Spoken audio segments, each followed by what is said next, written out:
Hey, I recognize you guys. I know it's been about 8 months since I've seen you. I want to make sure we take everybody out.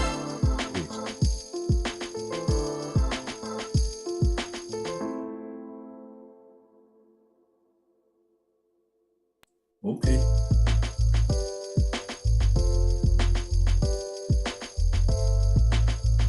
All quiet on the set.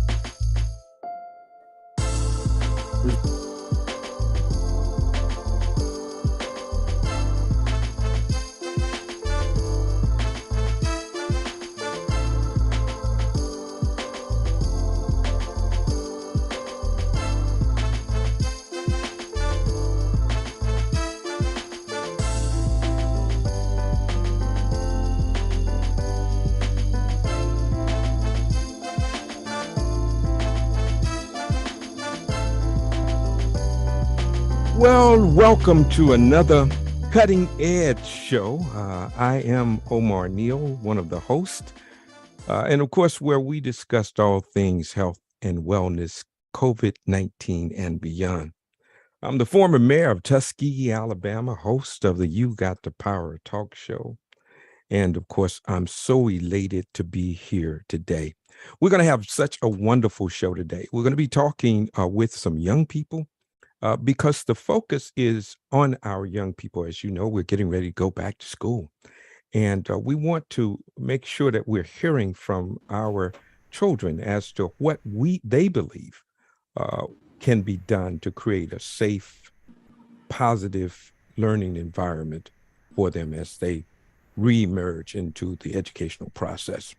We got just a wonderful group of people today. So before I move into that, I want you to know that we believe that our children will teach us, and we'll have lessons from the prism of the youth. There is something about children. The Bible says, "Suffer the little children unto me, and forbid them not, for such is the kingdom."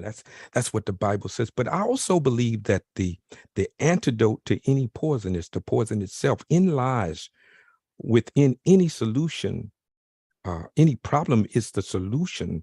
And so if there's a challenge with our school system, if we asked our children, if we really engage them in honest, authentic conversations, then we can make a difference.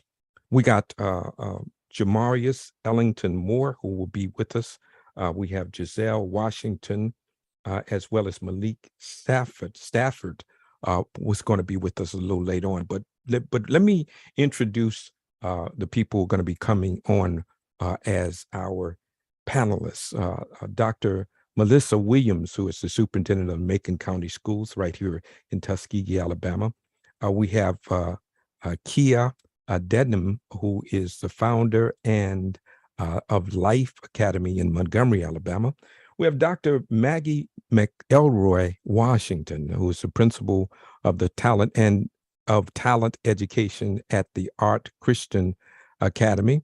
And of course, we have Dr. Sandy Abu Arja, who is executive director of the College Park Academy in College Park, Maryland. So we're going to talk with them as well, but we're not going to do that. I can't do anything until I bring my co-host on, and that's Dr. Stephen B. Thomas. We call him Dr. T amongst these parts. We've been doing this thing for I heard Dr. T talk about it. We've been doing this over 100 shows now. Started out just focusing on COVID, work with the White House, with the piece called The Shots at the Shop. And now we are kind of evolved into this new show called The Cutting Edge. He is a brother from another mother. He is a professor of the University of Maryland School of Public Health and director of the Maryland Center for Health Equity. Ladies and gentlemen, please join me in welcoming my dear friend and my brother, Dr. Stephen B. Thomas. Hey, Dr. T, how you doing? Hey, Mayor Neal, what a summer we have been in. What a summer we have been in. And you know what strikes me about our show today is the opportunity to lift up the voices of young people because Yeah. they truly are our future. And I hear sometimes the adults saying things like, "Oh, lost generation," and all that kind of talk. But sometimes through adversity, Yeah. you can learn lessons there too. Disequilibrium allows for growth, Dr. T. Absolutely. Absolutely. And here we got them on the Cutting Edge show. The pandemic has not gone away, and we can learn from them about how these public health messages resonate with them and their peers. What are they hearing on the playground? What are they hearing in the classroom? What are they hearing in the neighborhood summer camp? Right. And then to have our educators on as well to help us navigate the silver linings of a pandemic. Amazing. Yeah. So this is an incredible show. I'm so appreciative of that. We people see us and that's fine, but they need to know that there's a team behind the scene that make everything happens. Meg Jordan is our technical director. She's assisted by Maggie Daly, as well as Sharia Khan, who is our social media and communications guru, Kimberly Kimmy Flemings, a social media and media curator, and the music that you hear was designed particularly specifically for the Cutting Edge, Elijah Pugh Jr., sound designer. You talk about the music you were bouncing your head to? All the time. I told you, man, there's no shame in my game. I absolutely love to bounce my head to that music. It's just got that little groove to it, right? So I really, really, really enjoy it and appreciate. And Dr. T, man, I appreciate, and I know you do as well, each of the people who people don't see and what they do to make it happen. We could absolutely not do this unless it was for the people who are behind the scenes. So kudos to a great team behind the scene. Well, don't forget that you can follow us. It's, this is not just what we do here. You can follow us on Facebook, YouTube, Instagram, Twitter. And of course, you can also follow us through our newsletter. You can subscribe to our newsletter. It comes out each and every week. It also, not only does it give you a lot of great information, particularly as it relates to COVID and what to do to protect yourself and the new news around COVID, but it also gives you an opportunity to hear the show and to see the show again, because we upload the show onto our newsletter, and we also have vignettes of guests and little snippets of profound things that they say, and so it keeps the message going. So we're so appreciative for all of you who have already subscribed, and we want everyone, if you and not only the people who have listened to the show, but we want you to make sure that you tell your friends and your colleagues and your family to tune into the Cutting Edge. It's a really, really good show. We will never disappoint you, I promise. Mayor, people talk a lot about misinformation on the internet. That is absolutely true. But you know what? There also can be good information on the internet, and that's what the Cutting Edge is.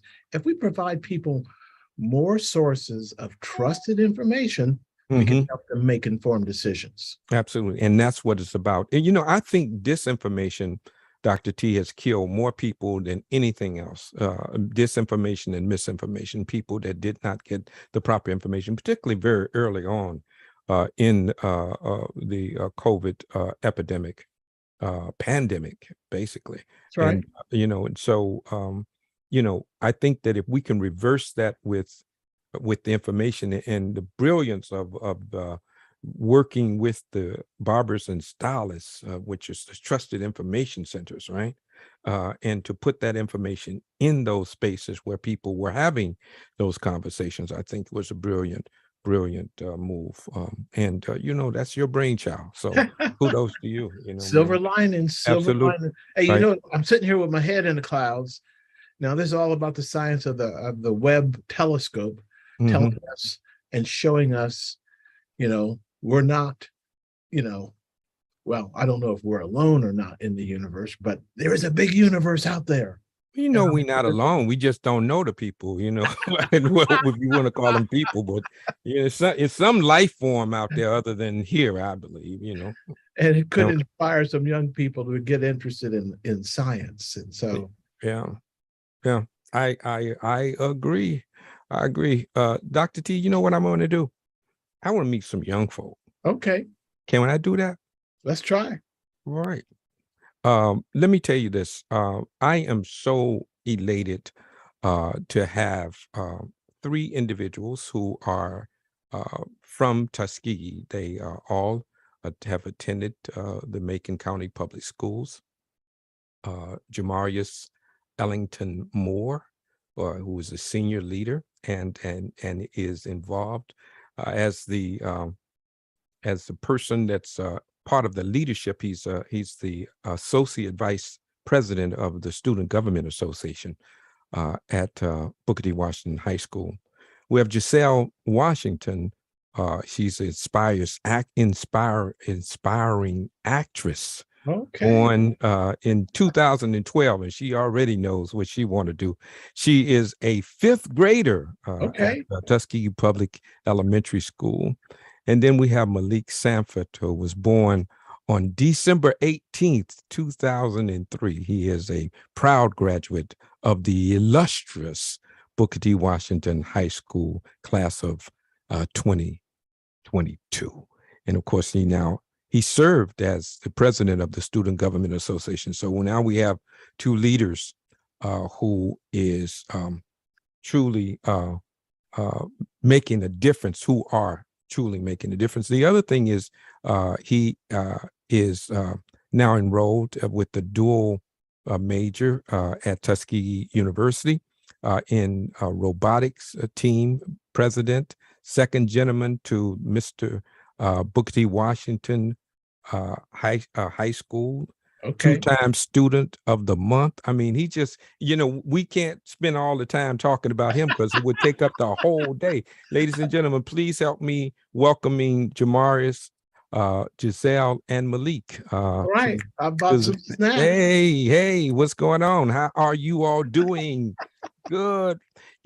Giselle, your smile is infectious. I mean, it is absolutely. Y'all unmute. Everybody unmute. Just everybody just unmute. I need to hear your voice. I'm still seeing you muted, so that's good. So I see Malik is I'm unmuted. Jamarius, as well as Giselle.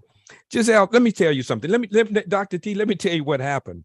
I went to the Juneteenth celebration in Tuskegee, and they had a skit, and it had a little girl who was a part of the skit. That little girl was Giselle Washington. Man, let me tell you something. She's already a star. Okay. Right? I just want you to know that. Just the way that she came across, her personality, just the energy, the life that she exudes is just palpable. And so I said that I told her that day in front with her mother, and she has a lovely mother. Mother is just wonderful person. I said, I got to get her on the cutting edge. And we worked to do that, and ta-da, voila, we're here. Giselle, how are you doing today? I'm doing perfect. I'm doing great. Wonderful. Fourth grade, now fifth grade, right? Yes, sir. Absolutely. So you were telling me that the summer has been full of just wonderful things, playing games and stuff, right? Kind of doing that, kind of relaxing, playing your games. Now you are getting ready to go back to school. What does that mean to you? I told my grandma that I'm excited, on top of happy, on top of bold, on top of excited, on top of happy, on top of happy, on top of happy. You want to go back to school, don't you? Yes. What I recognize is that our children for the last 3 years, Dr. T, have been isolated. They've not had a normal school year in the last 3 years. And for many, she's just fifth grade, going to the fifth grade. So she's only had 1 year in her whole school career where it was quasi-normal, right? And so for her to go back or to go to school and to spend time in school, you know, in a more normal way, is exciting for her. But not only that, one thing that I found out about Giselle is that she has intellectual curiosity. Okay. She wants to know. She wants to learn. So tell us, what's your favorite subjects in school, Giselle? My favorite subject, I'll say, is science. Glad I got the stars up here. That's what I'm talking about. The STEM stuff. Yeah, absolutely. Yeah. So you know, you're going back to school. Tell us, what did COVID do? I mean, when people told you about COVID, how did you respond to that? What's your processing about something like COVID? I think that COVID should have never been out, and she has been a bad girl for a very long time, for 3 years. Say COVID's been a bad girl, huh? And I was like tired of wearing masks, but you gotta push through and just keep on wearing masks.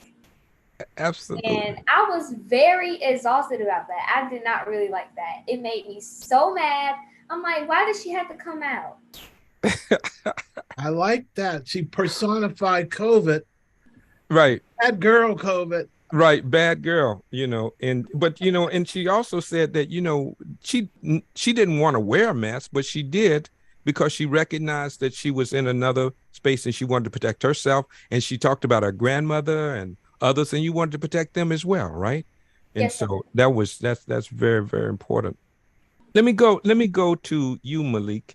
I see you're sitting there with my superintendent.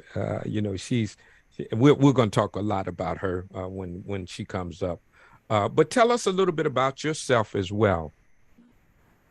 Well, as you said earlier, I'm a graduated senior of the Booker T. Washington High School. I'll be attending Troy University in the fall.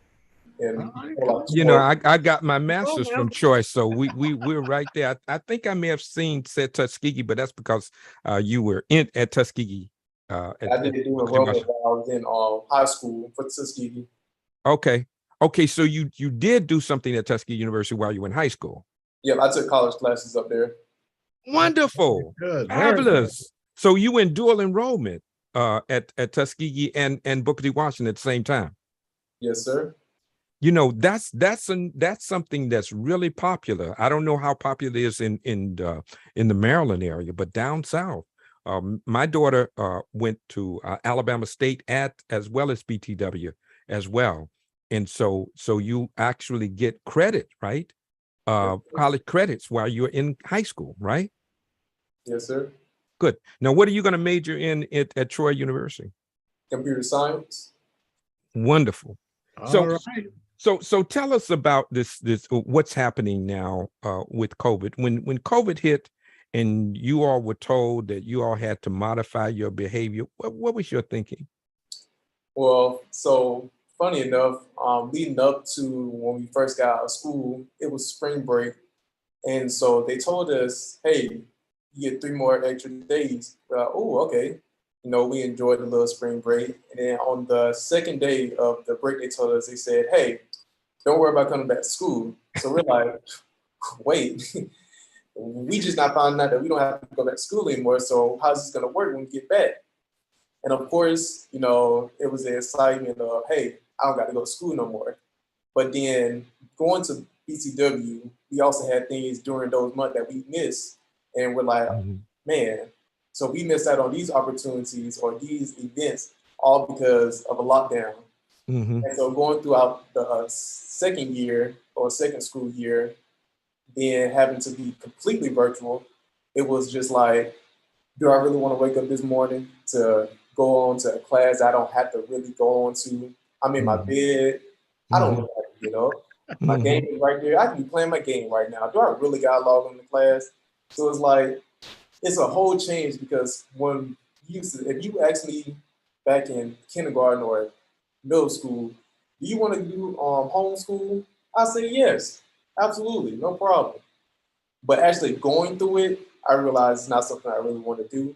BCW really was my home, and I enjoyed going there. So that year of a break that we had, it really hurt me. I was really hurt that I missed out on so many opportunities that I had this year that I could have had last year. I could have had more experiences, met more new people, but I didn't get to because we had a pandemic. Wow. You know, Mayor Neal, I love hearing a young man talk about being excited about going to school. Yeah. And when you talk about the things that you missed, sometimes you don't really appreciate them until you don't have them. Right. Just share with the audience, what were some of the things you missed about going to school?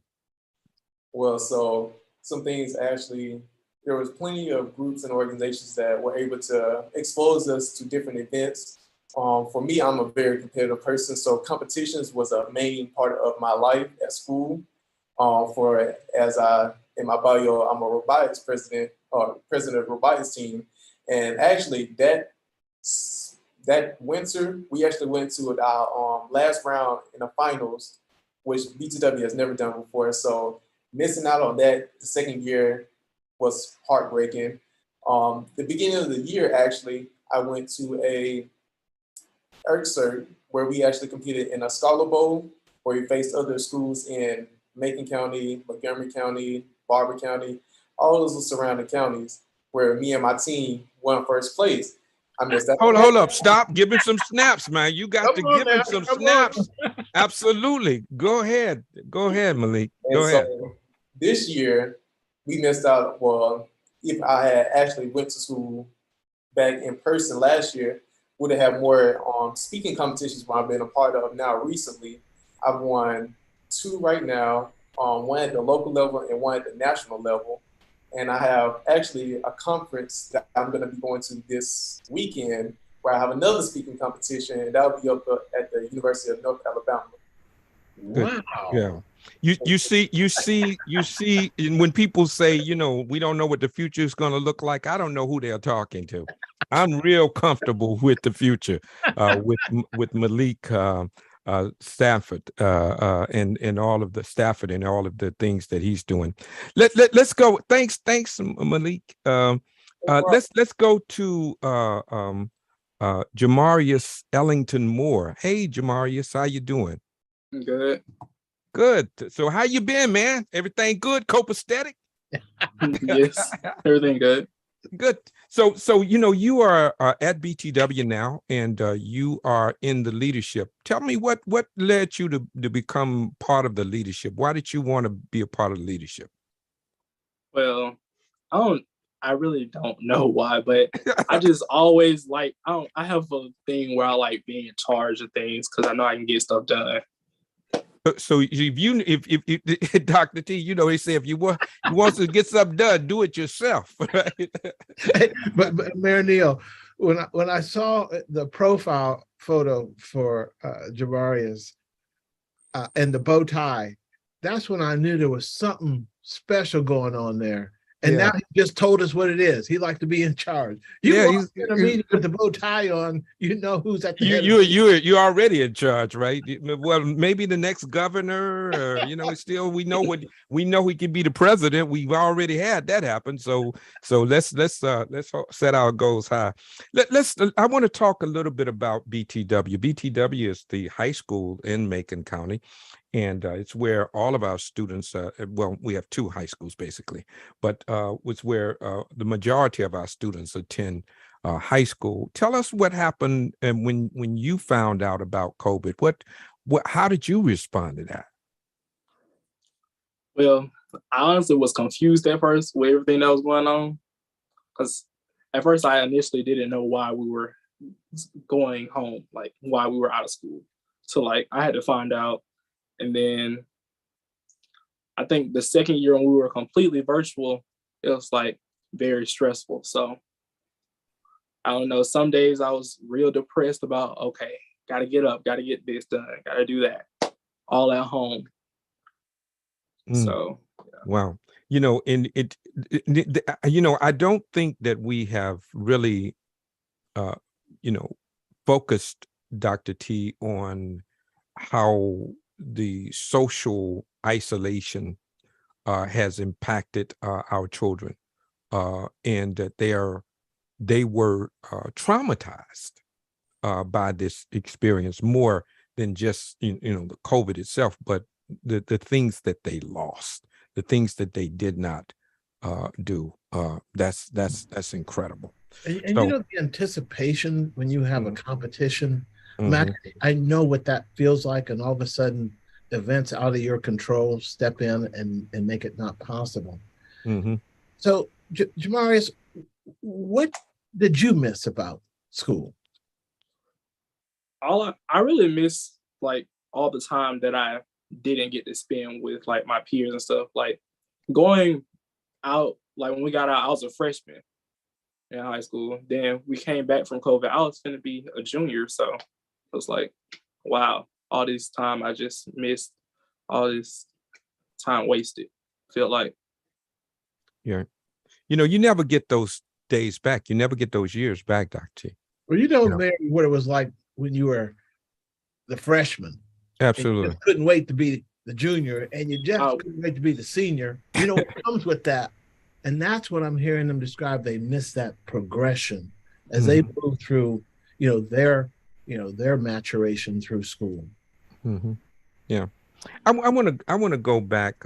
Thanks, Jamarius. I want to ask you all a question. I want you all to help me out with this. If you could just close your eyes and just snap your fingers and say, this would be the perfect kind of school setting for me, what would it be? I'm going to go to Giselle first. Giselle, if you could just create your dream school, what would it be like? I would say my dream school. Yeah. Imagine what it will be like. I'll say it will be like 100 feet yard and has like a pool in the back. All right. A sauna, a spa, and also like a snack bar. And have like beautiful big dorms. It would have big dorms and it would have a lot of colors, right? And chandeliers. You like chandeliers, like and so it would be really nice, right? Beautiful, like a dream. Like a dream. That's what you want. You want to go into a dream, right? Right. Believe it or not, the environment makes a difference. It does. Right. And then a lot of times what we do is we send our children into places, these boxes that's the colors on the wall are very bland and we expect for them to learn, and they sitting in rows and it's the same way they did in the 1800s. Mayor, every now and then you need to be inspired. And so having art on the wall or murals in the hallways that inspire them for what is next. I love that dream because it also has a lot of health and wellness. In that dream school, it was about taking care of yourself. Right. I love the spa, the pool. Oh, yeah. Now I want to go to that school. You sign me up, Giselle. I mean, I want to go to your school. I mean, woo-wee. All right, Malik, tell me if you could create your weathers. We know that you now you the OG now. But you were in school just last year. I mean, so how would you what kind of environment do you think would be good, or you would really just could appreciate? Well, funny enough, I would actually have BTW again, but expand on certain aspects of it. So we're lacking more of 4 departments. Well, like the arts, we have our band, but we don't have any art studios or ways for students to truly express themselves in the ways of cooking. Like we just started culinary, but we don't have a building yet for that. So I would think that my perfect school would be BTW, but with more options for students to be able to create opportunities for themselves, to learn more about what they want to do in their future. Because see, we have students who just graduated and just like, all right, so what do I do now? They don't have that passion for anything because they never had anything to be able to grow off of, you know? Mm-hmm. So I think my perfect school would be BCW, but with more options. So, Well, yeah. Dr. Williams, I mean, that's the best. I don't know if you, I hope it's not because you're there with Dr. Williams, but that's a great testimony. I mean, to be able to say that I would rather my school just add some more stuff to it, and that's great. All right, Jamar, go ahead, Dr. T. Because I've been on the campus of Tuskegee University, and I've seen the history in the murals around. Mm-hmm. They tell an important story, and so I was glad when Malik talked about culinary, he just jumped over that. But then again, to hear a young man talk about learning how to cook, learning how to be a chef, and to do that in school, that's a skill. Because everybody got to eat. Absolutely. And that was one of the hallmarks of Booker T. Washington's message. Let's create things of value in the society. And that will help us overcome. I really like that. Absolutely. I agree with you wholeheartedly. Jamarius, now I'm going to let you close your eyes, man, and just tell me what I'm going to give you the power, man. This is the last word, man. I just want you to go ahead and lay it out, brother. What kind of school would you want? And put your bow tie on now. Okay, well, my dream school, I'm expanding on what Malik said. It's BTW because I love the atmosphere and how positive it is. Like, I feel like you don't get that at every school. So, yeah, it's BTW. But I do feel like we could have more, like he said. Like what? Tell us what. I mean, lay it out. I mean, you can dream. It doesn't take you anything to dream. You can dream. Go ahead. Because the way I see it, I feel like I was like sad I was thinking about kids after me. I was thinking about doing this as my senior project, trying to get them to incorporate like a driver's ed class at BTW or something like. Because I feel like that's something a lot of kids need. Right. And that's something we had. I don't know what happened to that. I'll talk to Dr. Williams about driver's ed because that's very important because, you're like 16 years old and you're doing that time that learning to get your permit and driver's license. You can incorporate that in school. We'll find out what happened with that. I didn't know that it didn't exist at BTW. Now, what else? Anything aesthetically? Giselle, you saw how she laid out the aesthetics of it. Anything? I feel like like he said, I feel like we could expand on art programs at my dream school, make it more pronounced to where people will actually like want to engage in these things. Yeah. Extracurricular, that's something that a lot of young people are withdrawing from. And we're going to talk about how to incite and really excite people about getting involved in art and music and sports and all of those other things now, because I think, I don't know what happened. It just appears, just my, observation anecdotally, right? That folk are not as enthusiastic about engaging in the extracurricular as maybe when I was growing up. I don't know. Mayor, and I don't know if this is the case there in Tuskegee, but when we hear from the educational experts coming up, does testing impact the extracurricular? All the things that they have to do to prepare for statewide tests.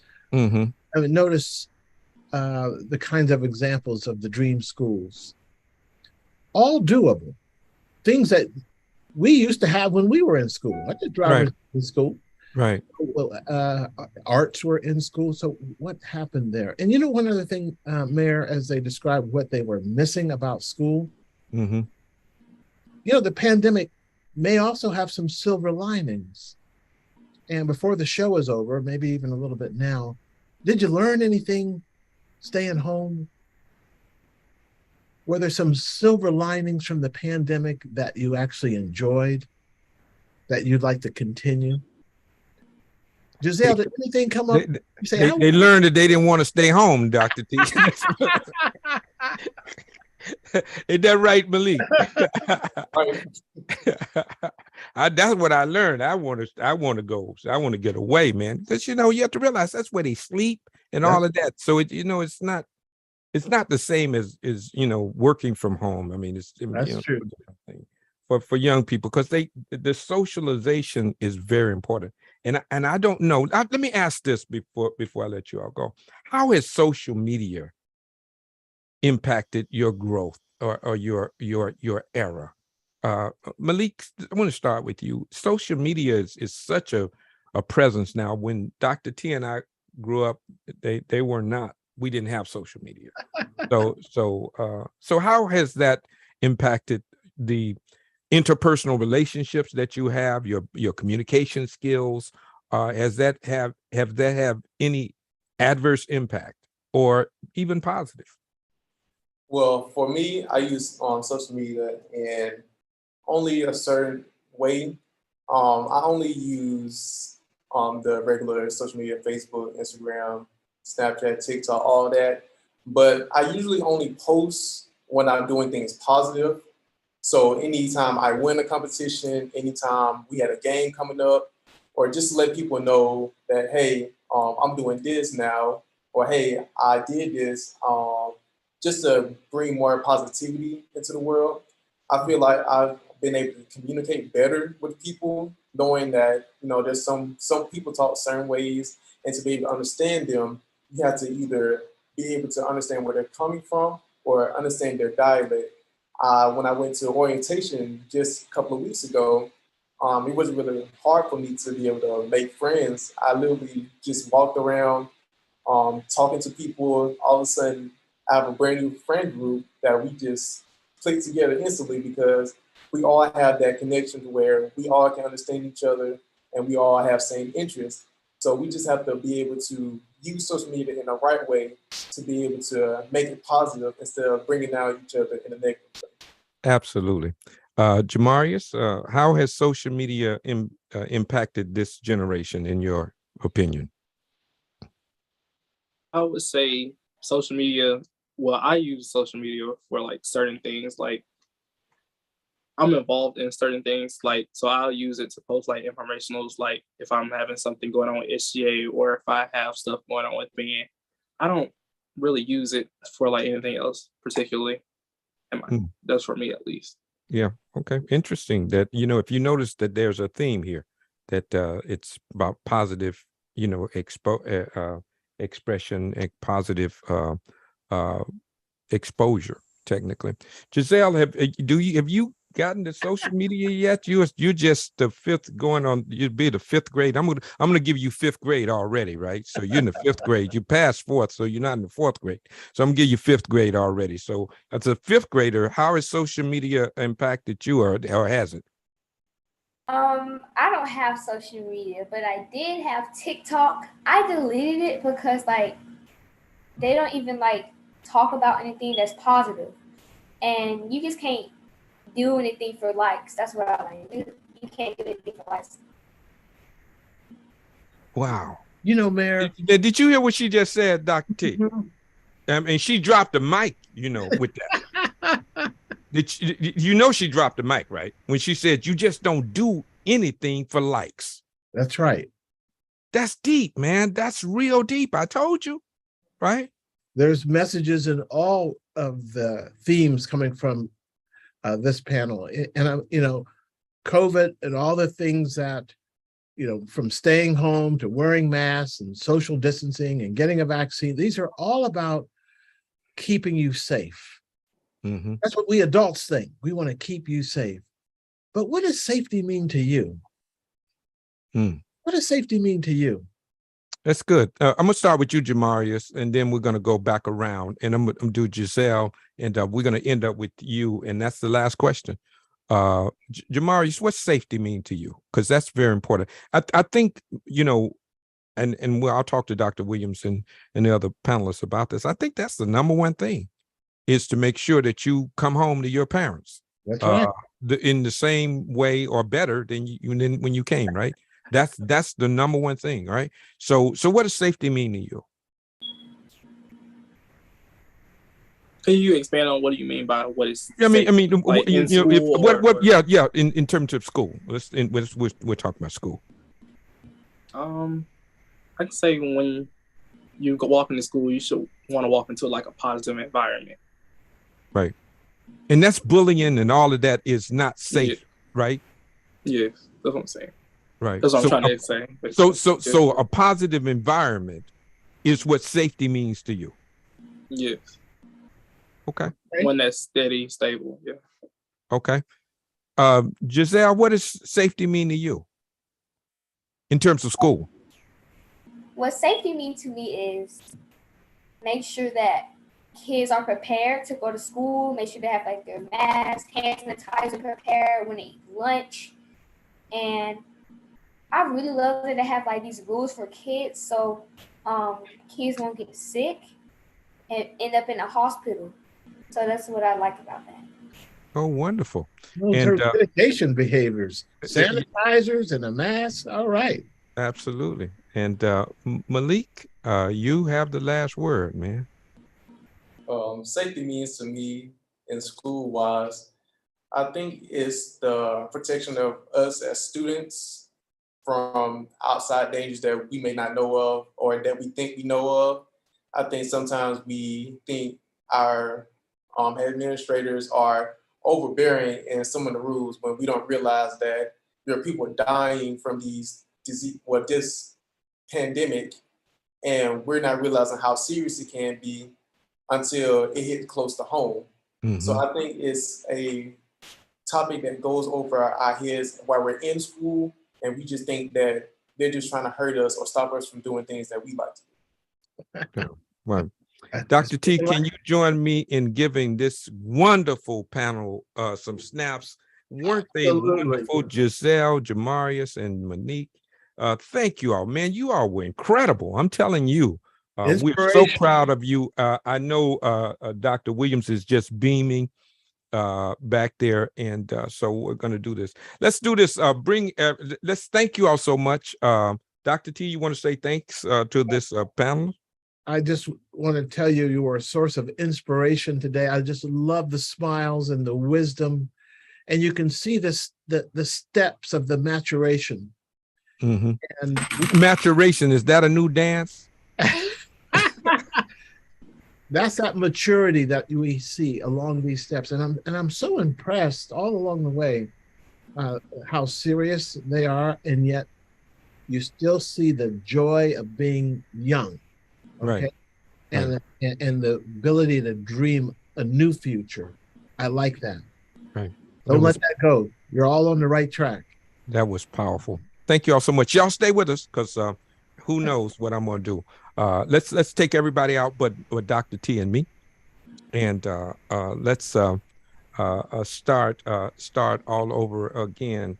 Dr. T, wasn't that a wonderful exchange? Good gracious! You never know what young people are going to say, and this platform is new. And just so comfortable. And Omar, Mayor Neal, let me just say you did a wonderful job of helping them feel comfortable and allowing them to share their truths. As you say, we all have some truth. Mm-hmm. Together we get the truth. We had some truth telling here from young people tonight. Absolutely. It was incredible. I'm so very, very proud of them. Let's start with Dr. Melissa Williams. I'll tell you what. Just pull up the slides as they come, and let's start with Dr. Melissa Williams. Let me tell you something, Dr. T. Dr. Melissa Williams is an incredible, dedicated educator. I have worked directly with her over the years. She has been instrumental in the development of my daughter. We absolutely adore Dr. Melissa Williams. She's the superintendent of Macon County Public Schools in Tuskegee, Alabama. And you know, I could have you all read all of the stuff about her that you can do that. I just want to tell you that her commitment to education is so ingrained in her that I think that's who she is not just what she does. Yes. She exude the inspiration to motivate children to become the true and perfect manifestation of God's intent for them. Okay. Her son is a recent graduate of Tuskegee University. All right. So she has been a role model, because more is caught than is taught. People learn best by precept and example. She's my friend, Dr. T.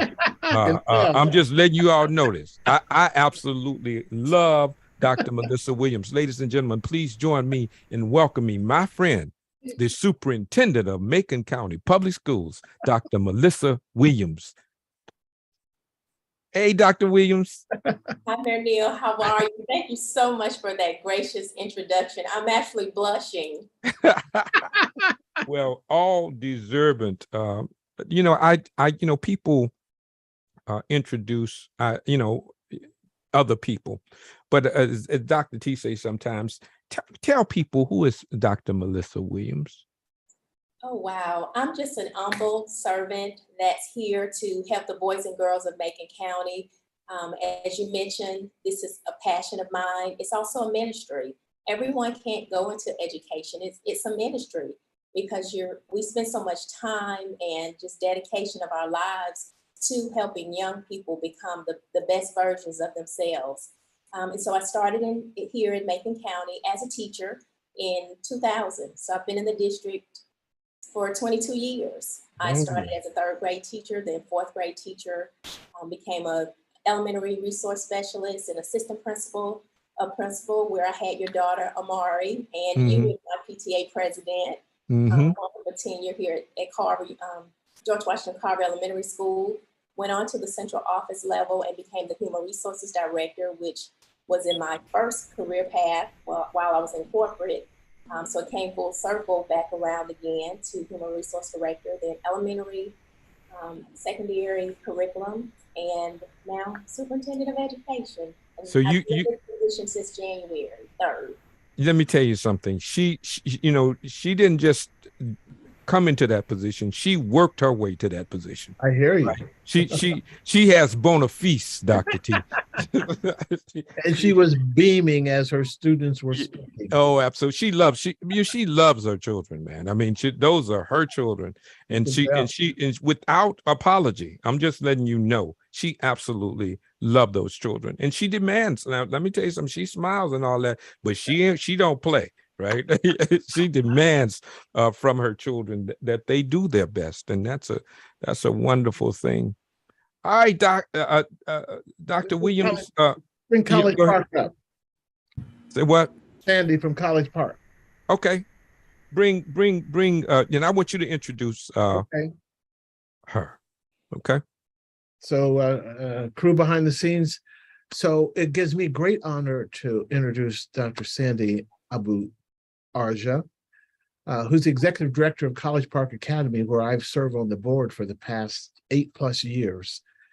And as you can see there in her background, leadership matters.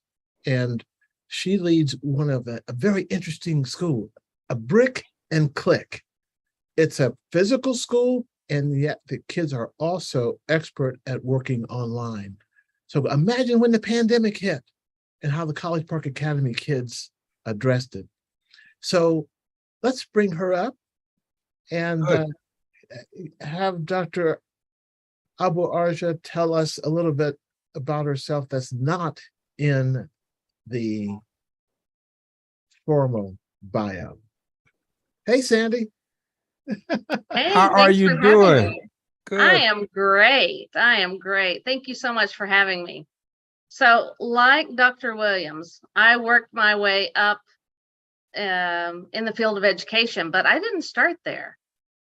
And I think it was Malik that mentioned that possibly adding some mini majors in high school to get acquainted with what you want to do. I went to university and I have a bachelor's degree in economics and finance. And I went to interviews to try to work at a bank, and they would say, "Where do you see yourself in 5 years?" And I'm like, not here. No, I'm an educator. I know that. And when I told my family that I wanted to be an educator, they were like, "Oh my God, you want to work with kids all your life?" And I said, "I think." And then I did my economics and finance, and I knew that wasn't for me. So I volunteered at my daughter's school, and I would work in her classroom and I would work in the office. And then I knew this is the place for me. So I went back to university and I got my elementary education degree. I got my master's degree. I got my doctorate, all in the field of education, educational leadership, and curriculum. And then I moved overseas and became an elementary educator and moved up to kindergarten principal and then assistant principal of the entire school. And after 25 years in the Middle East, I came to College Park Academy, and I'm continuing that journey working with exceptional board members, parents, and students. And I love celebrating everything that we do. And I just want to give a round of applause, a tip of the hat, and some snaps for Dr. Thomas, because Dr. Thomas really makes that partnership between our school, College Park Academy, and the University of Maryland come to life. His students were the first students to get to enter our classrooms after the pandemic. And I mean, he and I were almost in tears, just the joy of hands-on learning. All of our curriculum is digitized, but that human interaction, the mentorship between different grade levels with university students, you can't put a price on that. It was just unbelievable. So, and you heard Malik talk about being able to take college credit. Yes. Just say a little thumbnail about our College Park Academy students. Yes. So yes, he was, singing to the choir when he talked about that dual enrollment, because we also at College Park Academy have mini majors. They're called signature programs that are aligned with the College of Education and Business and Engineering at the University of Maryland. So our 8th graders get to choose the mini major that they're going to focus in grades 9, 10, 11, 12. And they are in rigorous AP courses. They also do dual enrollment, and we're really proud of our students for partaking in that. Okay, man, I'm telling you, College Park Academy, oh man, it's on the ball. I'm just, hey, snap. Bring the two together with Dr. Williams and Dr. Oh man, I'm telling you, yeah, absolutely. Well, let's bring up Dr. Maggie Mcelroy Washington. Let me tell you something. Met her many years ago. I was doing some training at Job Corps, and I think that's where I met her. I've been knowing Dr. Washington so long, I don't even remember when I met her. But you're talking about just a passionate person. She was heading up the orientation and education component for Job Corps when I met her. And the way that those children just cling to her, she's such a sharp dresser. So when she walks from head to toe, she's there just presenting herself so well. But it was that gravitational pull, yes, that she has to get young people to want to be in her presence. I think is such a wonderful thing. She went on to develop her own school, believing that maybe we can do some things differently. She presently serves as the consultant providing professional development training to businesses, organizations, and individuals, director of research and development, principal talent education, at Arts Christian Academy. You notice she says Christian Academy. We talked about, Dr. Williams mentioned that it is a ministry. Yes. I think she would agree that that education is a ministry. Ladies and gentlemen, please join me in welcoming my dear friend, Dr. Maggie Mcelroy Washington. Hey, Dr. Washington. Welcome. How are you doing? I'm great, Omar. How are you? I'm doing fabulous. Tell people about, tell people who, tell people who you are. Oh, you don't want me to do that? Yeah. It would take No, too long. Let's do this. Let's do this. Give me the abbreviated version. Let me give you the abbreviated version. And hello, everyone. I've enjoyed what I've heard so far. And this is something that is greatly needed when it comes to education and safety measures. It should be at the forefront of everything that we do. But if I go back a little bit further, I will be able to just kind of paraphrase who I am, because we never know who we really are until we embark upon certain things, because we can go through life thinking that we're one thing, but not knowing that God is preparing us for something else and something bigger.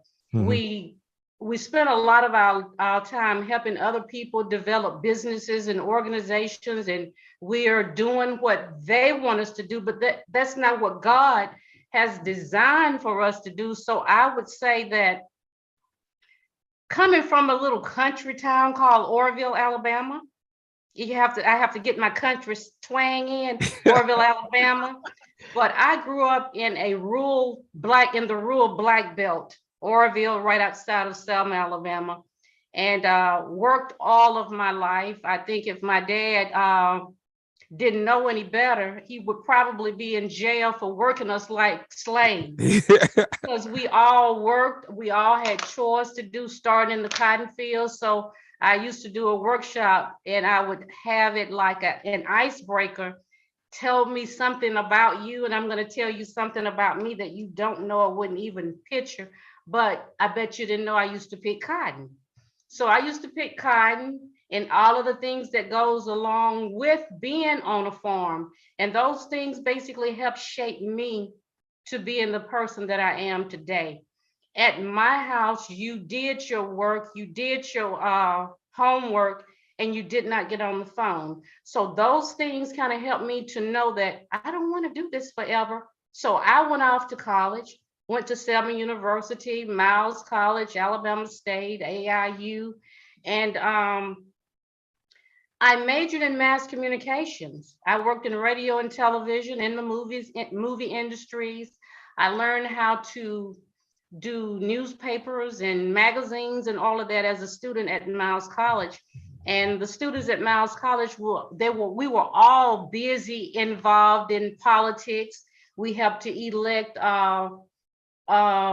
Richard Arrington, Judge UW Clement. So we were not only involved with education, but we were involved with community initiatives.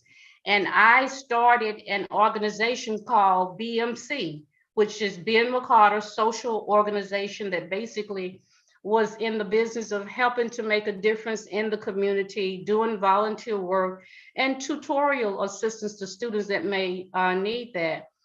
And I worked in radio, worked in television, worked in the movie industry. And I think that's where we actually met, Omar, at Job Corps with Connie Hopper, who passed away a couple of years ago. That's exactly right. And I remember her saying that, Maggie, I'm so glad that you're here. And then she said something about, I know that you came from the country, so am I. We're going to do some great things together. And we really did. And even when I left Job Corps, Mrs. Hopper and I, we continued to communicate. She was like my mentor mom. And she said something about my mom today. I said, oh, Mom shined my shoes, but you helped really polish them. And so she was one of the persons that helped to shape me.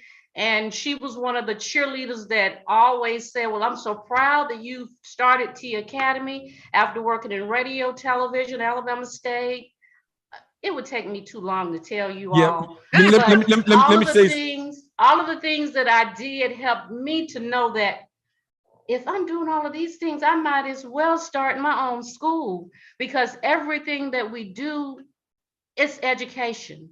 And in order to be an educator, you have to have a deep love for humanity, which starts with Christianity. So this is just a little bit of who I am and why we started T Academy. You got somebody next to you, don't you?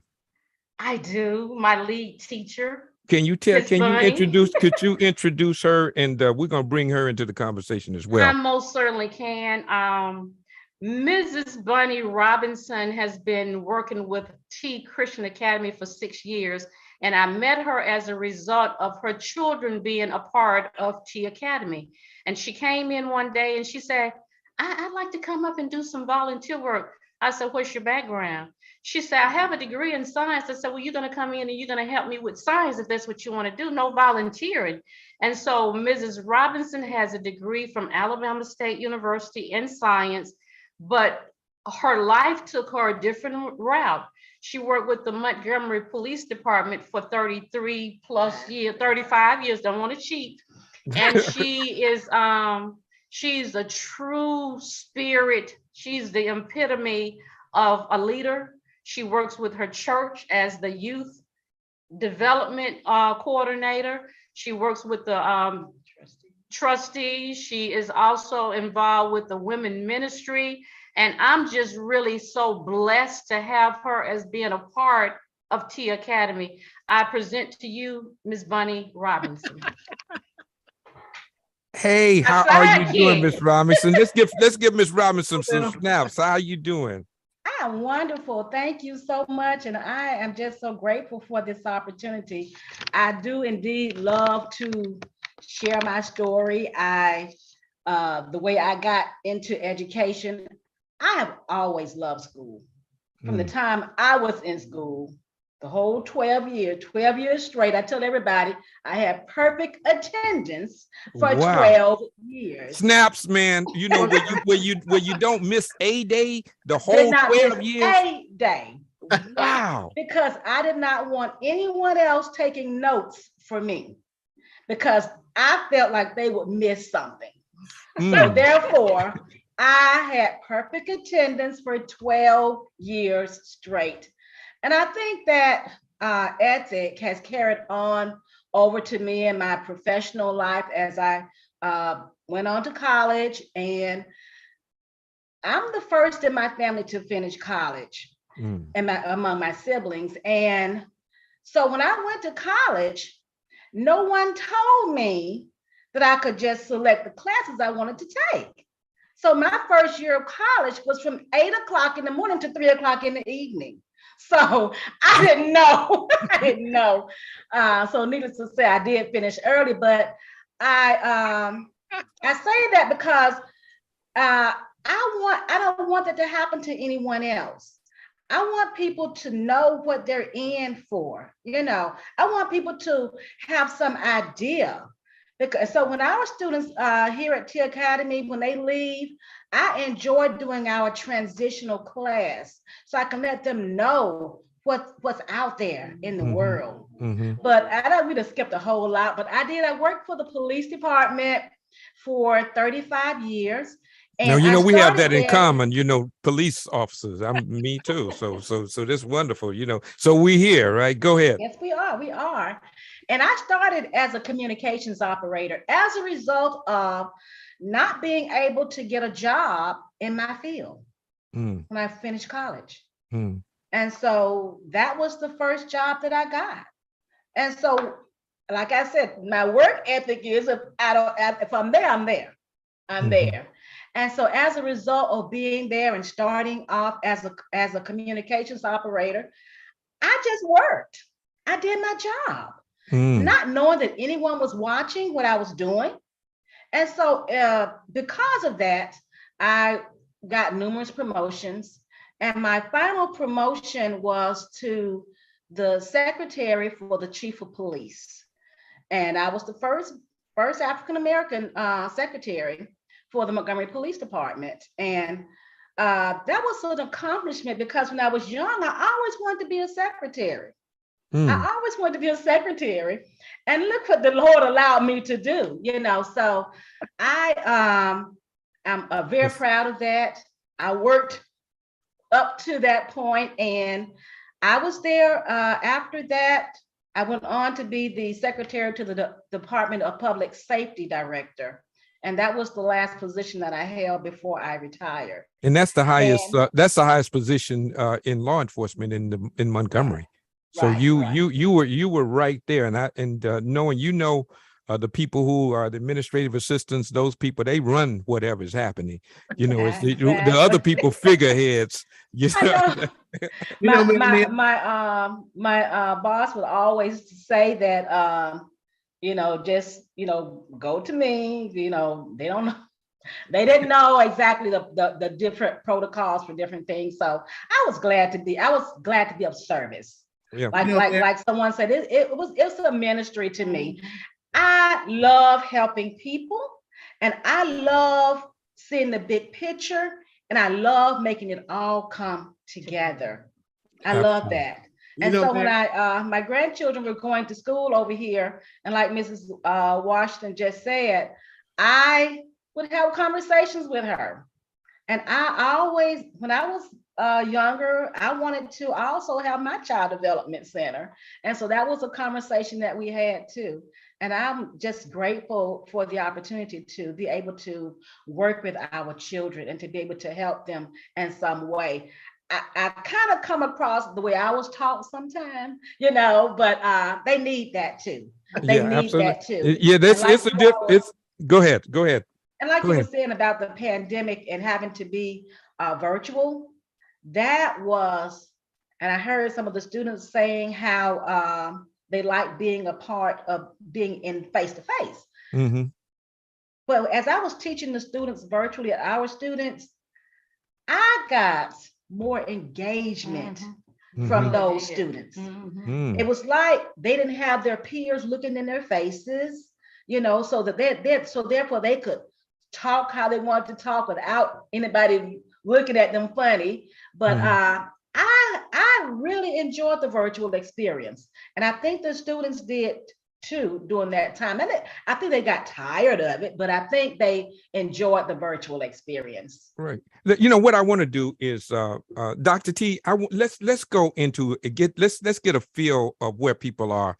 Tell them about the word cloud. Let's do the word cloud, and then we're going to continue our conversation. What an amazing conversation. Man, this is incredible. I just want you all to know I'm elated. I'm on cloud 9. So if I start floating like Dr. T, just know I'm still on cloud 2. I'm in another planet. Dr. T, tell them about the word cloud.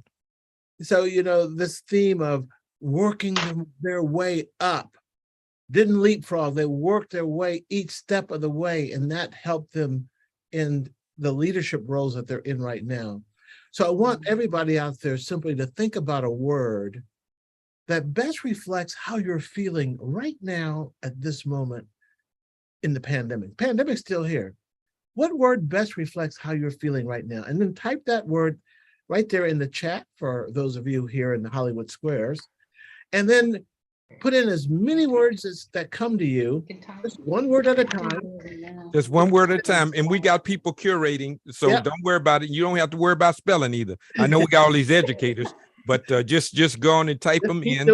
And the folks out there listening to us in social media, on our different social media platforms, you can use the Q&A or the box. And we're going to build a cloud. And one of the things that you're going to see is that the more people who say a particular word, the bigger that word will be. So that for the next 60 seconds, just keep putting those words in while we're talking. And Mayor, I was just realizing that from the stories of our educational leaders here, they've experienced adversity. Mm-hmm. They've experienced a disruption in the normal flow of things. But they're at a stage in their careers where they describe that disruption as maybe a silver lining, maybe something that helped them. Mm-hmm. And for the young people to know that you can hit a rough patch in the road, but you can get over that. You can turn that into a lesson. Yeah. there's a blessing and a lesson in everything, and resiliency, right? If you notice, if you look at Dr. Washington and Dr. Williams and Dr. Abu Arja, if you look at all of them, they all went through, and you mentioned it, they all went through a process, right? You diamonds are made through pressure. There you go. Right. And everybody has gone through something. If you have not gone through anything, then character is not really developed. Character is developed out of those moments of adversity, and disequilibrium allows for growth. And that's what our children need to be able to gain from this experience of being disrupted. That's right. Right now, Dr. Williams, how do you get folk back into school when they've been so out of it? How do you reboot it? I know this is a hard question, but it's for you. We here. So how you get people back? Even your teachers, right? Right. I mean, how do you get people to want to get back into this flow of things? Just ensuring them that we have a safety environment here, and that we're following all, protocol, mitigating everything we can to make sure that we keep a safe environment around. We even had supplies that we purchased. No one had to really go in their pockets and get things when they were out. They just call and say, I need more Clorox wipes, I need more masks. And so we provided those things from the district level. As you can tell, it wasn't really hard getting my students back, because they were ready to get back. And we've been pretty fully operational since about September, October of last year, 2021. And so again, everybody's ready because it's our new normal. And so even though we're coming back and there's still some cases and the state is starting to look red again, and we're hoping this thing stays piped down so we can just continue to be in person full time, but we're just learning new ways to navigate through it and to just keep moving. And so we just stay excited. Me, my positivity level stays on high. Absolutely. And so just keeping a positive outlook about things, and just making sure everyone knows that we have their best interests here, and we're doing all that we can on our end to be sure that we have clinics set up. We still do testing, here. They can come on our campus, do testing at our testing centers here. We have wipers, so they go around and just wipe all day to keep things sanitized. So we're still fully masked. It's a mandate still in the city area, but I made it, necessary, or made it that way for our county schools or our other schools that are on the outskirts as well. And so we're staying fully masked. We went through a full summer school program last year, which was a good turnout, had good numbers, and everyone's just ready to have their feet on the ground and be back and welcome our students back in about a week. Good. Mayor, as I'm hearing her describe coming back and her positive attitude, and hear the students ready to get back, Dr. Sandy, I'm wondering about the parents and what they learned, and maybe even a greater appreciation for the teachers when the parents had to get involved in that learning at home. What are you seeing from the parents as we try to get back? Yeah, I mean, I think that's one of the strengths of College Park Academy leadership and staff. They are very communicative. So from the get-go, like Malik said, they thought we were going to be out a couple of days and we would be back in, and then we went radio silent where we were fully virtual. It was the communication and the bonding and connection together. So the parents really felt that the leadership team, the principals really stepped it up a notch. Even though they were very communicative before, they layered it on. They made themselves accessible. Walking down a hallway is one thing to be accessible, but going fully virtual, they were answering phone calls, texts, messages, emails, and just letting the parents know we're here to support.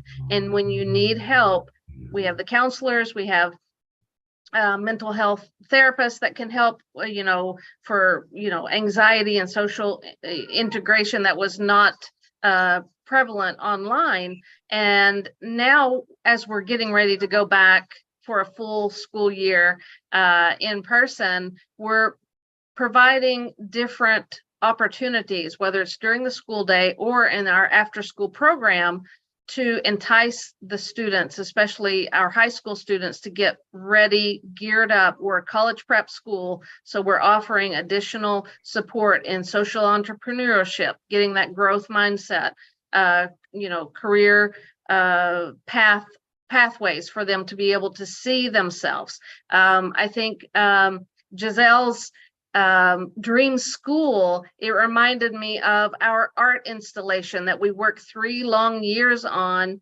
and we just finally installed 2 College of Education and College of Engineering full walls from ceiling to floor, mimicked that really celebrate the history of the College of Education. Wow. Both University of Maryland, local facts, fun facts, global fun facts.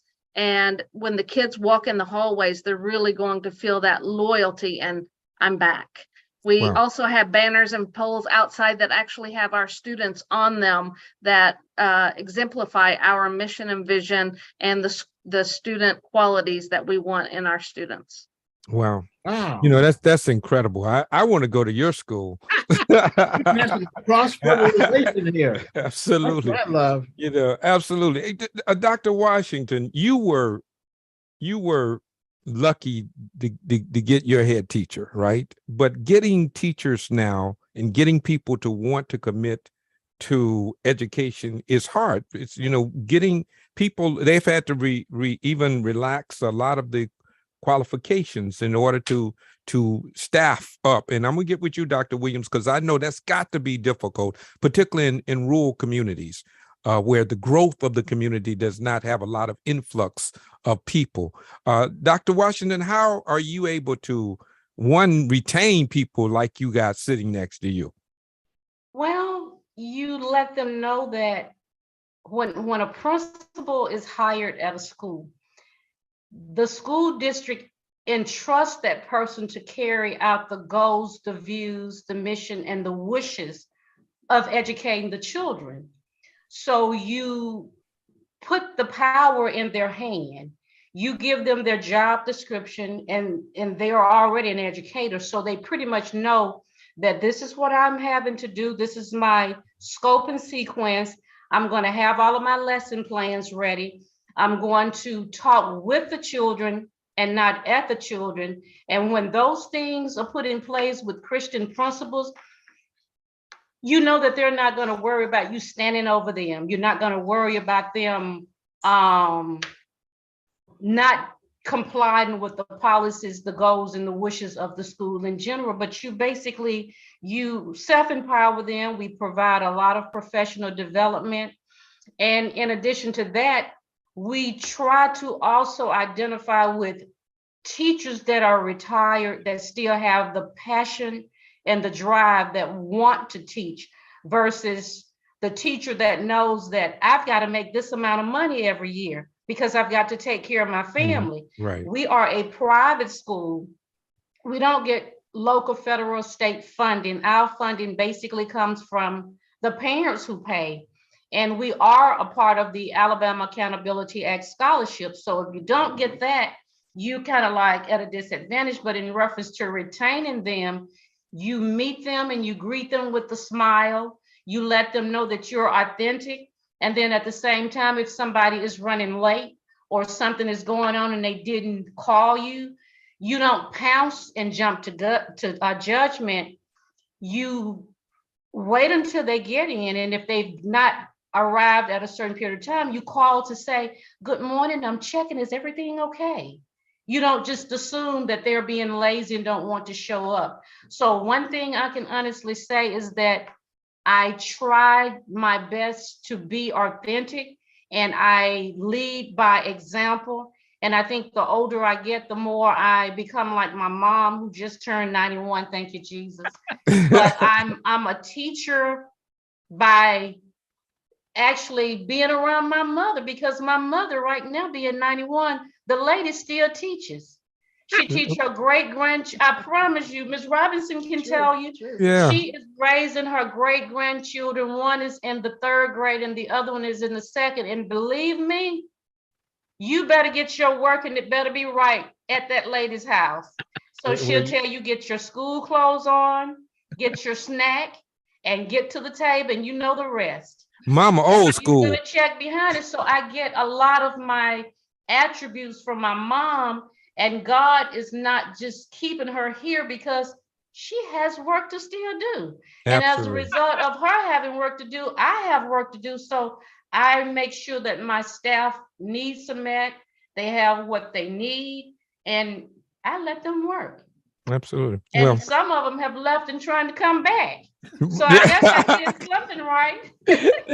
let me ask you, Dr. Williams, you have attrition, right? Because I've known the people retire, right? They've been there for many, many years, and they have a right to say, I've done my service, right? How do you replace people, particularly, who could ever replace a Melissa Williams, Dr. Melissa Williams? I mean, how do you what is that process by which you bring new people in, and what is that a challenge for you? Thankfully, we don't have very high turnover rates. Our people stay, and they stay for a while. We have people employed now that have been here 40 plus years. And so of course we're wondering, oh wow, with this new, pay raise, they're going to get quite a bit of money, but they're here and a lot of them deserve it. So we're willing to pay that, as the state did. We had our new employee orientation today. And so we're doing things like that to help increase just bringing people on.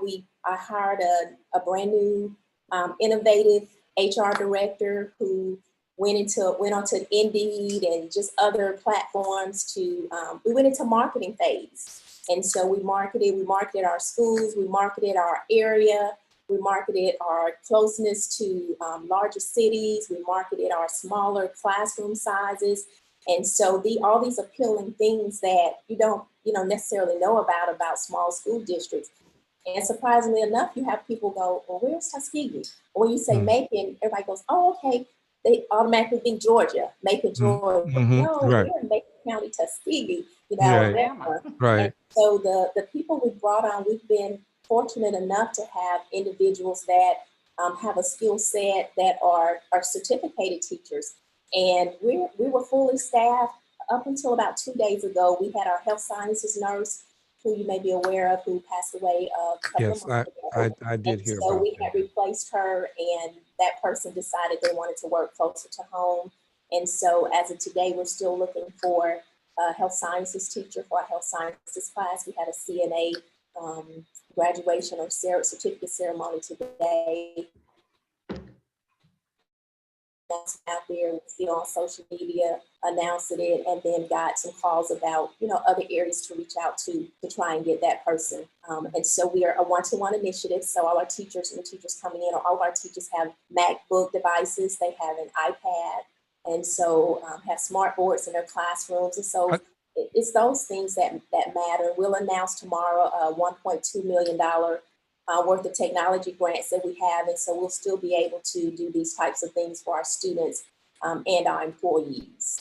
Apple President Cook came to Tuskegee and personally did a program that gave so many Apple products to your district. Talk a little bit about that. I mean, just to tad a little bit about that, to let you know that when you have when you position yourself, and notice she talked about, we market our assets. Yes. You understand? That's what you got to do. What are you? What do you do best? And then market to that, not what you don't have. Market to what you have. Talk a little bit about that. And so when Tim Cook came, Robin came from WSFA. I'm sorry, WFA. She came, and Tim Cook came in, and there was a for that audience out there. Tim Cook is the president of Apple, CEO, president of Apple. Right. Just want to get that in there. It's all your iPhones, and yes, just put it that way. CEO Apple was in our district, in our schools, walking our halls. And so this grant was applied for through our technology department, our technology director, Dr. Curry, and we were awarded. And so we got, all of these nice Apple devices for all our students. So when we went virtual, it wasn't an issue. Of course, broadband and internet was in some areas, and we were able to purchase MiFis to help our families, but our students had devices. So we didn't have to purchase devices, or they were out on a boat somewhere and didn't get to the students in time, because our students had them and we just had to get them dispersed to them. And so that was a wonderful experience. That is wonderful. Yeah, that's huge. Thanks, Dr. Williams. Let's we got 6 minutes left. That's how it happens. That's how it happens. It happens that way. I'm going to apologize to my Barbers. We're going to just have to say hello and goodbye on the short tip. We got to bring that word cloud up. Let's word cloud. That's what I want to do. Bring the word cloud up. Blessed. Let me just stop there. Blessed, right? Mentoring. Those are the two largest words. But there are other things, right? Transformed. Some people are confused. Faithful, hopeful, sad, worried, love, thankful, growth, resolved, appreciative, right? Wellness, supportive, optimistic, inspired, connected, teamwork, thanks. If you notice, everything that we talked about today, Dr. T, is incorporated in this word cloud. I think it reflects optimism and hope. And that we too blessed to be stressed. I tell you that, so that's what it is. Let me bring up my barbers a second. Let me go in here and introduce. Let me introduce them. These are barbers and stylists from around the country. You all make sure that you all unmute and do everything. Let's start with Antonio. Let's go with you, and then Katrina, Sandra, in that order. Antonio. Yes. Tell them a little bit about yourself. My name is Antonio Spicer. You can see I've been a barber now for 21 years in Cincinnati, Ohio. I've started a number of things like haircuts for homeless youth, haircuts for homeless veterans, as well as Student of the Month for my students who are actually doing well academically and athletically in the barbershop. Wonderful. Thanks, Antonio. Thank you. Katrina Randolph, tell them a little bit about yourself. Hello, everyone. My name is Katrina Randolph. I'm the owner of Trey Shades Hair Studio in Capitol Heights, Maryland. I'm also part of the Hair Network. I'm also a state certified community health worker through the state, and I'm a mother of 3. So this was an awesome conversation. It's a conversation that I've sure heard before with my children. So this was a great conversation today. Thank you so much. I want the educator to know that there are people out in the community like the barbers and stylists who can reinforce your message and keep our kids on track. Absolutely. Sandra Jenkins, tell them a little bit about yourself. Yes, my name is Sandra Jenkins. I'm a hairstylist since 1984, owner of Naturalist Hair, located in Montgomery County, Pennsylvania, outside of Cheltenham. Our specialty is to focus on the importance of achieving the most beautiful and healthy hair in Montgomery County. And that is what we stand for, and that is the staple of our community. I'd also like to share with everyone that I'm currently now a certified community health worker for the state of Pennsylvania. Absolutely. So proud of you. Yeah. Man, good gracious. That's wonderful. Good. Let's go. Dorothy, I don't know why you your camera's so dark, and I don't know if you have a light there. But Dorothy, let's go to Arkansas. Pine Bluff. Not, don't say anything else, Dr. T. Let's go to Pine Bluff, Arkansas, and then we're going to go to Rejuvenate Stacy over there. Hi, everyone. I'm Dorothy Reynolds in Pine Bluff, Arkansas. I am a former educator in health education, and I'm retired. And as Dr. Mcelroy said, some people want to come back. Some days I wake up and miss the kids and miss the teachers, and I want to go back. But we own For 14 years, we've owned Elite Cuts Barbershop and Impressive Styles Beauty and Barber in Pine Bluff.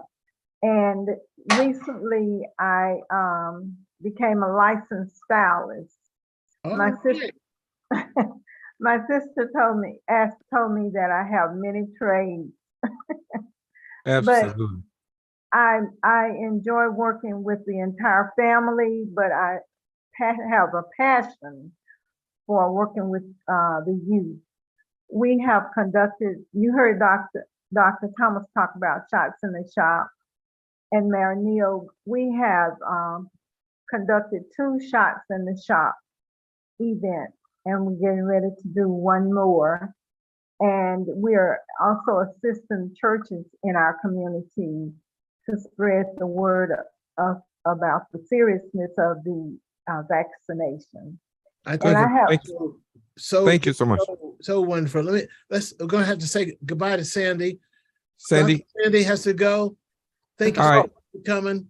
Okay. All right. Let's hey Sandy, yeah. Dr. Sandy Abu Arja, thank you so much. I mean, you are incredible. And at school you got up there off the chain. Come on, come visit us. Park Academy. I mean, when I get up there, I gotta come by. I mean, this is absolutely wonderful, and we need to share these approaches, because these are critical. There are people who can really benefit from the work you're doing. So you don't need to be the best kept secret. I mean, come on. All right, let's do some. We're gonna do some stuff to expose you. Definitely. Okay. And now you got some friends in Alabama. Absolutely. Yeah. Thank you. Thanks so much. Good. Let me go to Andre's out there. Yeah, I didn't see Andre. Andre, you need to put your mic and your video on. Let's go to Stacy up at Rejuvenate. Stacy, talk a little bit about, tell them who you are and where you are. Yes, I'm Stacy. I'm in Waynecote, which is Montgomery County in Pennsylvania, and I'm doing amazing here. I'm about to open a wellness center January 1st, 2023. So you're gonna hear a lot about it, but I've been working since we've been off, and working for the good. So I'm super excited, you guys, and I miss you guys, and I hope everybody's well. And that's my story. And you're gonna stick with it. I'll tell you that. There you go. Absolutely. She heard Jasmine's perfect school too. Stacy's gonna open up a spa. Absolutely. Okay. All right. We're a minute over, so I don't like to go over. I don't see Andre. I don't want to miss him, but I don't see him. So we are going to just say Andre, and there's a lot of other people that's on. Let me do this. Take everybody off with the exception of my young people and my teachers. Let's bring just the all of the people who were on today. If it's C7, we can do it. Yeah. There we go. Yes. Giselle. Let me just. All right. Here we go. Jamaris. Okay. Now I think that's it. Let me tell you all what an incredible show this was, and how incredibly impressed I am with each of your stories, from the teachers, from the people who created institutions of learning, from people like Dr. Williams who started at the bottom. Now she on the top, I mean, balling and shot calling, just that. I mean, to a young 5th grader that's so poised, so much wisdom, Giselle Washington and Jamarius and Malik. Man, this has been incredible. I'm so happy that you all joined us on this segment of The Cutting Edge. Dr. T, I want you to say a word, and then I'm going to just say just 2 words, and you know what those are. Well, I want to say that all the stories we've heard about the lost generation, not true. And we have the evidence right here, and that it does take a community. I love having the barbers and stylists say, hey, we have a role to play too in helping our kids stay on track and rewarding them and making sure they look good when they go to school. I think that's another very important part of what we're setting in motion here, Mayor Neal. I'm going to leave you with. Thank you so much. I'm going to leave you with a poem. It was by Edgar Guest. It's the famous poem that was the favorite poem of George Washington Carver. He says, "Figure it out for yourself, my lad. You're born with all the greats have had. 2 hands, 2 arms, 2 legs, 2 eyes, and a brain to use if you be wise. With this equipment they all began, so start for the top and say I can. Look them over, the wise and great. They take their food from a common plate, and similar knives and forks they use. With similar laces they tied their shoes. The world considers them brave and smart, but you've all they had when they made their start. You can triumph and come to skill. You can be great if you only will. The man who has risen great deeds to do began his life with no more than you. You see, you are the handicap you must face. You are the one who must choose your place. You must say where you want to go and how much you will study the truth to know. God has equipped you with life, you see, but he allows you to decide what you want to be. Courage must come from the soul within. The man must furnish the will to win. So figure it out for yourself, my lad. You're born with all the greats have had. With your equipment, they all began. So get hold of yourself and say, I can. And as always, I like to leave you with these 2 words. Remember that I love you with a perfect love. But more importantly, remember this, you got the power. Thank you for joining with us on this segment of The Cutting Edge. And we'll see you next time when we are on. Have a wonderful day. Bye-bye. Love you all. Bye. Be safe out there. Keep your mask closed.